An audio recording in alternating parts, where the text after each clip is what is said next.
দেখুন, প্রশ্নটা স্পষ্ট এবং পুরনো, যে দাগিদের জন্য দরদ কেন।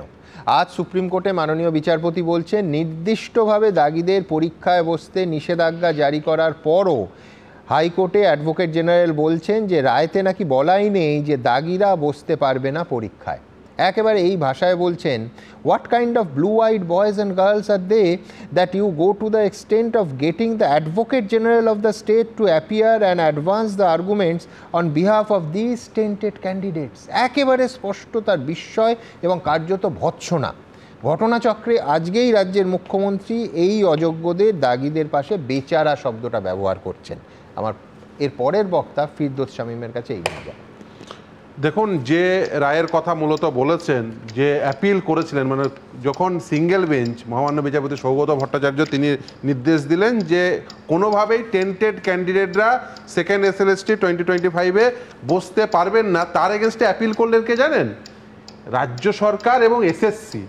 রাজ্য সরকারের হয়ে অ্যাপিয়ার করলেন রাজ্যের অ্যাডভোকেট জেনারেল, এবং SSCর হয়ে অ্যাপিয়ার করলেন তৃণমূল সাংসদ, অবশ্যই আইনজীবী হিসেবে কল্যাণ বন্দ্যোপাধ্যায়। এবং এই SSC তো বারবার কোর্টে গিয়ে এই স্পেসিফিক্যালি টেন্টেডদের তালিকা জমা দিয়েছে এই SSC। একদমই। এবং শুধু তাই না, সেই রায়ে যখন ডিভিশন বেঞ্চে অ্যাপিলটা হলো, সেই রায়ে মহামান্য বিচারপতি সৌমেন সেন এবং মহামান্য বিচারপতি স্মিতা দাসদের বেঞ্চ তার রায়ের 33 নম্বর প্যারাগ্রাফে আমি শুধু দুটো লাইন পড়ে দিই। It is really shocking and baffling that the appellants are supporting the tainted candidate. Appellants কারা? রাজ্য সরকার এবং SSC।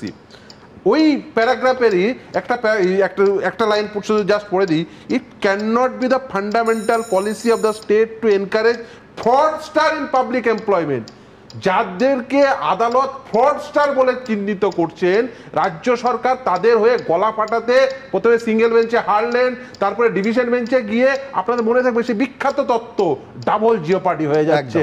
ফলে এই যে তত্ত্ব নিয়ে এলেন, আদালতও মানে শকে চলে যাচ্ছে। তুমি সাধারণ দর্শকদের ব্যাখ্যাও করে দিতে পারো যে তৃণমূল কংগ্রেসের আইনি অবস্থান কল্যাণ বন্দ্যোপাধ্যায় অন ক্যামেরাও বলেছিলেন যে দুবার শাস্তি হবে না, চাকরি গিয়ে একটা শাস্তি হয়েছে, তারা স্পেসিফিক্যালি টেন্টেড অর্থাৎ দাগি হলেও আবার তাদের পরীক্ষায় বসার অধিকার দিতে হবে, এই ছিল আইনি যুক্তি। একদমই।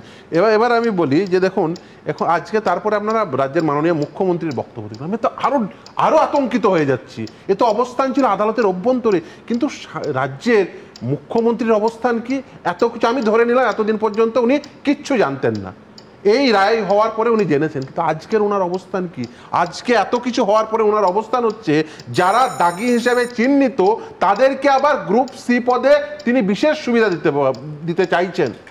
আমাদের দেশে সংবিধানে নির্দিষ্টভাবে বলা আছে equal opportunity in public employment, সেটা হচ্ছে ভারতীয় নাগরিকদের ফান্ডামেন্টাল রাইট।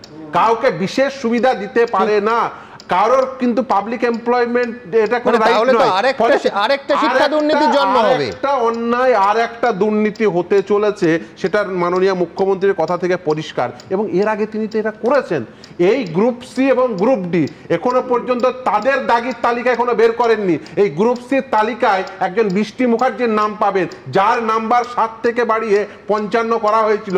তিনি কে? তিনি এই মাননীয় মুখ্যমন্ত্রীর আত্মীয়া বলে আপনারাই বিভিন্ন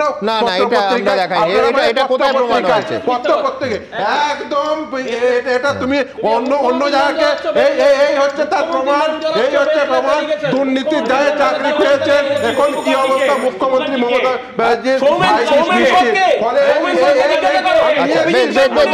আলোচনাটা এগোতে হবে আমায়। হ্যাঁ, প্লিজ। ঠিক আছে, তোমার আত্মীয় হয় না, কিন্তু গ্রুপ সি গ্রুপ ডি এখনো তালিকাতে দাওনি কেন? তালিকাতে দাওনি কেন?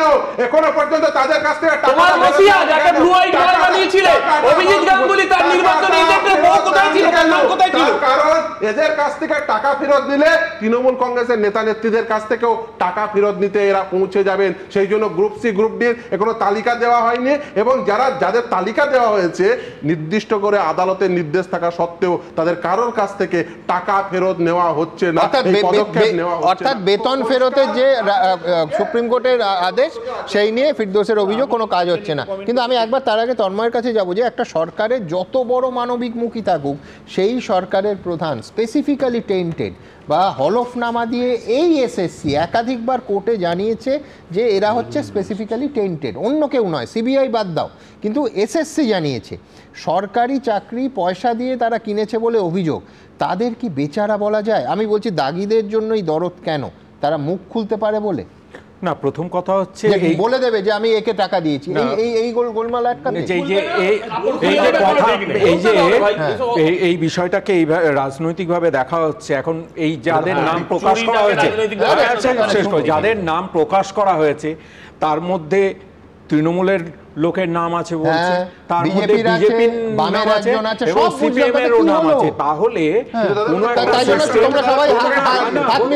কোনো একটা সিস্টেম, সেই সিস্টেমে যদি কোথাও অপরাধ হয়ে থাকে তদন্ত হচ্ছে, যারা দোষী তারা শাস্তি পাবে, তাদের প্রমাণ হবে, তাদের যা যা হওয়ার হবে, জেল হবে, হাজত হবে, হেফাজত হবে, ফাঁসি হবে, আমাদের কিছু এসে যায় না।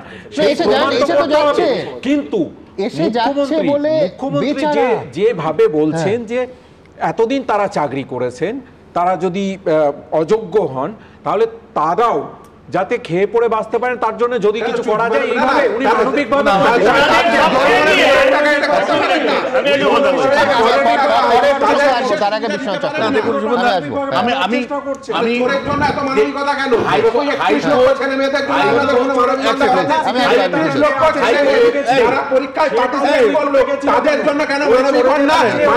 শুধুমাত্র চিন্তা করো না। আমি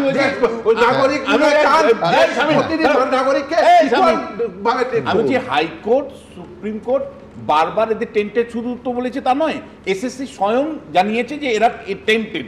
তাহলে টেন্টেড অর্থাৎ দুর্নীতিগ্রস্তদেরকে বা দাগিদেরকে মমতা বন্দ্যোপাধ্যায় বাঁচাতে চাইছেন কেন, বা তিনি আলাদা কিছু সুযোগ দিতে চাইছেন কেন? পরিষ্কার 26-এর নির্বাচনের দিকে তাকিয়েই উনি কিন্তু একটা মাস্টার স্ট্রোক দিয়েছেন। আপনি আমি সমালোচনা করতে পারি, কিন্তু মমতা বন্দ্যোপাধ্যায় দুর্নীতিকে যে সামাজিকভাবে প্রতিষ্ঠা করেছেন সেই জায়গাটা কিন্তু দৃঢ় হচ্ছেন।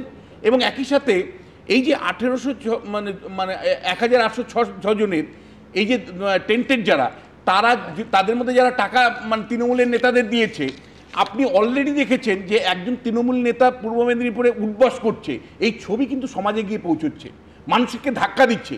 মমতা বন্দ্যোপাধ্যায় কিন্তু এদের মুখটা বন্ধ করে একদম পদাধিকারী, তমলুক পুরসভার একজন কাউন্সিলর। আমি বলছি মমতা বন্দ্যোপাধ্যায় সচেতন প্রয়াস হলো যে ভাই 26-এর নির্বাচনের আগে এগুলোকে দীর্ঘায়িত করো, অর্থাৎ এগুলোকে টানো, ইস্যুটাকে টানো, যাতে করে এরা বিদ্রোহী না হয়ে ওঠে, এরা যাতে আমার নেতাদের উপর চড়া না হয়, টাকা না চায়। কারণ এই ছবিটা যদি 26-এর নির্বাচনের আগে পৌঁছায় সব জায়গায়, তাহলে কিন্তু ভয়ঙ্কর ওই উঠবসের মতো। ফলে এটা কিন্তু আমি বলছি ইলাস্টিকের মতন টানছে মমতা বন্দ্যোপাধ্যায়। সচেতন প্রয়াস, আমি আপনাকে বলছি, পলিটিক্যাল অ্যানালিস্ট হিসেবে আমি বলছি, মমতা বন্দ্যোপাধ্যায় জেনে বুঝে দাগিদেরকে তিনি বিশেষ সুযোগ দিতে চাইছেন, বেচারা বলতে চাইছেন, সহানুভূতি দেখাতে চাইছেন এই দাগিদের প্রতি। সেটা হলো 26-এর নির্বাচনের আগে পর্যন্ত এটাকে টেনে নিয়ে যাবেন। বেশ আমি অরূপের কাছে যাব স্পেসিফিক্যালি, যে আজকে সুপ্রিম কোর্ট বলছে যে the advocate general of the state is appearing in high court for tainted candidates. What kind of blue white candidates are they? It's shocking. এই ভাষায় তারপর সঞ্জয় কুমার যোগ করছেন, you have ruined the life of candidates by manipulating OMR and now you want those tainted candidates to smuggle again. আমি বলছি, ভাবুন দেশের সর্বোচ্চ আদালত তাদের সম্পর্কে কি ভাবছে, যে এই ভাষায় বলছেন you have ruin the life of candidates by manipulating OMR, সরকারকে বলছেন, এবং now you want those tainted candidates to smuggle again, অর্থাৎ স্মাগলিংয়ের একবার করে যারা চাকরিটা পেয়েছিল, দ্বিতীয়বার আবার তাদের করার সুযোগ দিচ্ছে রাজ্য। একেবারে বিচারপতিকে কোট করলাম। এখানেও বারবার উঠছে যে চোরেদের বাঁচানোর জন্য তাগিদ কেন? প্রথম কথা হচ্ছে মানি ট্রেল এখনো প্রমাণিত হয়নি। আমার একটা আপত্তি আছে, চোর শব্দটা বলি। আমি বলিনি, শামীম বলেছে, আমি বলিনি, আমি বলে এখানে উঠেছে আলোচনা। শামীম আদালত বলেছে, আমিও চিৎকার করতে পারি, আমার গলাও জোর কম নেই। আমি বারবার করে বলছি, শুনুন, একটা জিনিস বুঝতে হবে, এখনো কিন্তু এদের প্রত্যেকের ইন্ডিভিজুয়াল অপরাধ প্রমাণিত নয়। প্রমাণিত হওয়ার আগেই তাদেরকে টেন্টেড সুপ্রিম কোর্ট বলেছে। কি প্রমাণিত? এসএসসি তালিকা বলতে না দেন তাহলে প্রমাণিত। আজকে প্রত্যেকের ইন্ডিভিজুয়াল কেন বলছি, তোমার মনে থাকবে সুমন, অঙ্কিতা অধিকারী, ববিতা দাস এপিসোডে ববিতা দাসেরও কিন্তু মার্কসে পরে গন্ডগোল পাওয়া গেছিল। অর্থাৎ এক্ষেত্রে 100 জনের মধ্যে যদি 10 জনের আমি শেষ করে নি। আর আরেও একটা বিষয় আপনার মাথায় রাখতে হবে, দেখুন আমাদের ভারতবর্ষের রাজনীতিতে ওই উদাহরণ রয়েছে, কিন্তু আজকে ভাবুন এখানে বলা হচ্ছে দুর্নীতির কথা, খুনি প্রধানমন্ত্রীর খুনি নলিনী শ্রীহারান তাকে পর্যন্ত সোনিয়া গান্ধী ক্ষমা করে দিতে। এখানে ডবল জিও পার্টির যদি উদাহরণ বলি, আজকে একজন মানুষ সুকুমার রায় কথা তারপরে বলি নেড়া 3 মাস জেলা 7 দিনের ফাঁসি, একটা মানুষ শাস্তি পাচ্ছে।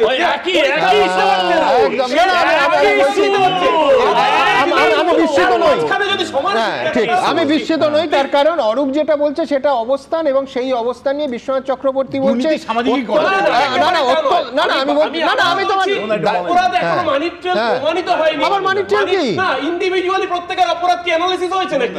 ইন্ডিভিজুয়ালি হবে নাকি? আজকে ববিতা সরকারের এপিসোডটা সামনেই আসছে, 26,000 লোক এদের অপরাধে চাকরি হারিয়েছে। হাইকোর্ট নির্দেশ দিয়েছিল চাকরি দিতে, তারপর দেখা গেল সেখানেও গলত রয়েছে। আমি বলছি, আমি অরূপের যুক্তির একটা বাক্য বলা যায়, সেটা হচ্ছে তাহলে এসএসসি টেন্টেড হিসেবে কোনো তালিকায় দেওয়া উচিত ছিল না। হ্যাঁ, আপনি আমি যেটা বলি, আপনি বলেছেন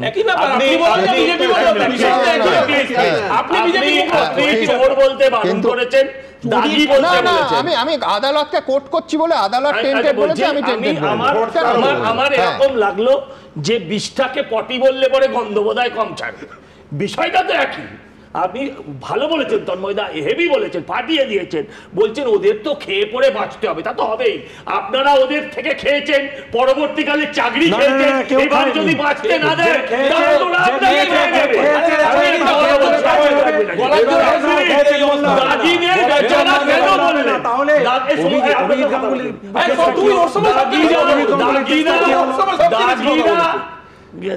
দাগিদেরকে বেচারা কেন বললেন?